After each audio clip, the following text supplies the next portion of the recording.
No room on Channel 2, so Channel 2 put me on ANC. And I love it there. They're nice people. Bakit di po kayo magkamakang vlog or channel on YouTube na talk? Maybe hosting that's talk next. shows? Everyone keeps telling me about that, but I can say whatever the hell I want, di ba? Yes. Pero I have to have time for that. I'm not one of those guys who follow myself with a selfie stick. I'm one artist who has to learn how to do that. Yung talagang tutok sa akin yung cellphone ko at yung camera at lahat.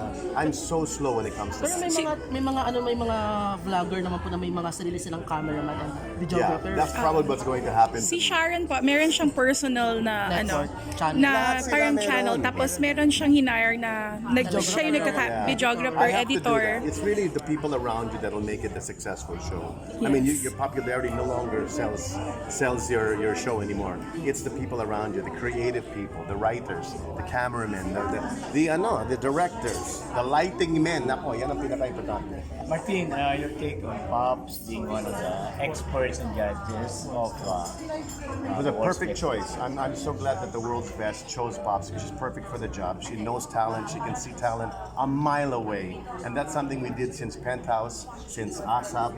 We've always introduced new artists, new talents to the Philippines, right? Well, that's exactly what they want from the experts who they've chosen in 50 countries all over the world. So I'm just so very, very proud that Pops is representing the Philippines as the expert And on you were the world's supposed to be best. there also. Yes, I was one of the choices as well, but because of schedules that didn't permit, I'm just so glad it went to Pops. Yeah, and what can you say to Pops? Oh, good luck.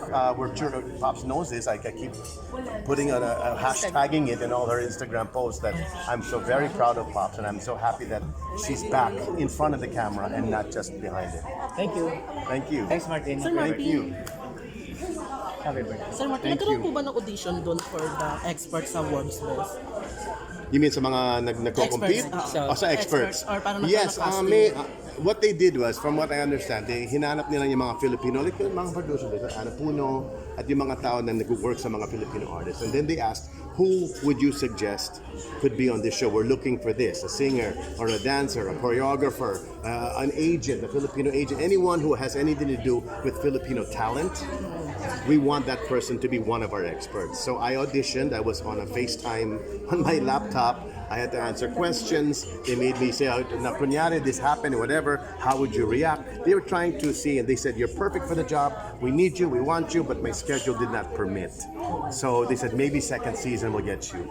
Paano po nyo nalaman or paano po sinabi sa inyo ni Miss Pops na part siya o napili siyang bilang expert sa the World's Best? Well, it's funny because when they asked me and they told me that hindi pwede yung mga schedules, talagang we want you but we can't fit your schedule, they asked me, who would you suggest? So I said, I have a co-host I've worked with for many, many years. What's her name? I said, her name is Pops Fernandez. And then they asked me, well, how do you know her? Awkward. Oh my God. Awkward. How do I know her? Oh, wait. We have 2 kids. We have a career together. We did, and they were just floored. They wanted the 2 of us to be the experts because of that tandem that we've had and us being a team before. But of course, my schedule couldn't permit. So that's the funny story there because Pops is really part of the finalists to get into that expert role, no? But when they found out from me that she's the one you should get, boom, they got Pops. Sir, how do you manage yung good relationship niyo with Pops through the years? It took a long, long time. Remember, in failed marriage, it was me who failed. So when I was ousted, I had a lot of soul searching and making wrong decisions and maybe some right decisions. But one of us has to be the more mature, and that was Pops. She forgave me. She may not forget anything that ruined us, but because of her maturity and because of our love, her love and my love for our children, I think now today is a perfect example of how exes can be friends. And I think that we've surpassed any other kind of love, jealousy, love, anger, love, resentment. Wala na. We're so beyond that. Pops and Martin right now are in a really good place. And I'm really happy that we've moved on in our separate lives. Our separate lives don't clash. But when we're together as parents to our children, or maybe one of these days as co-stars again singing in concerts, I think it's very doable now because all of that resentment is gone.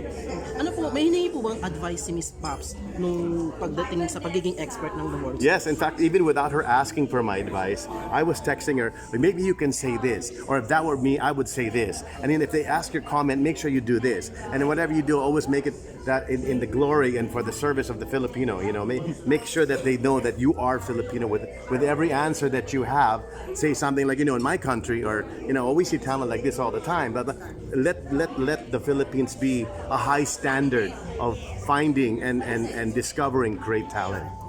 If ever po na imbitahan kayo ulit for the season 2 ng World's Best with Miss Pops, okay na po sa inyo? I don't know if they'll do a two thing. That was their idea before. I mean, it's just a thought, no. But I will only accept it if I only accept to be the season 2 expert if Pops can't do it. Because if I was them, I would get Pops again. Ganun talaga. The judges are always the same. So ano naman po masasabi niyo doon sa TNT boys na sumali sa the World's Best? The TNT boys is the pride of the country right now. I think they're the perfect example of from their story, from their harmony, from their existence, their mere existence. It shows you the true spirit of the Filipino as people who never give up, who never think that they cannot make it, that they cannot be compared to the best in the world. The TNT boys will show you, as you can see in all of the pakitas, that they are a force to reckon with. Sa palagay niyo po ba may chance manalo sa competition? Definitely, they have a very big chance because that's what they're looking for, and they're very talented.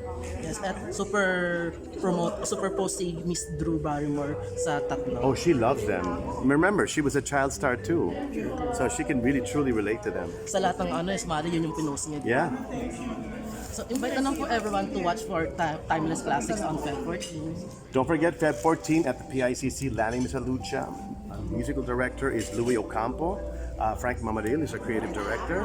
So my co-star Lanny and I are inviting all of you to the PICC 8 p.m. February 14. Okay, thank you po. Thank you.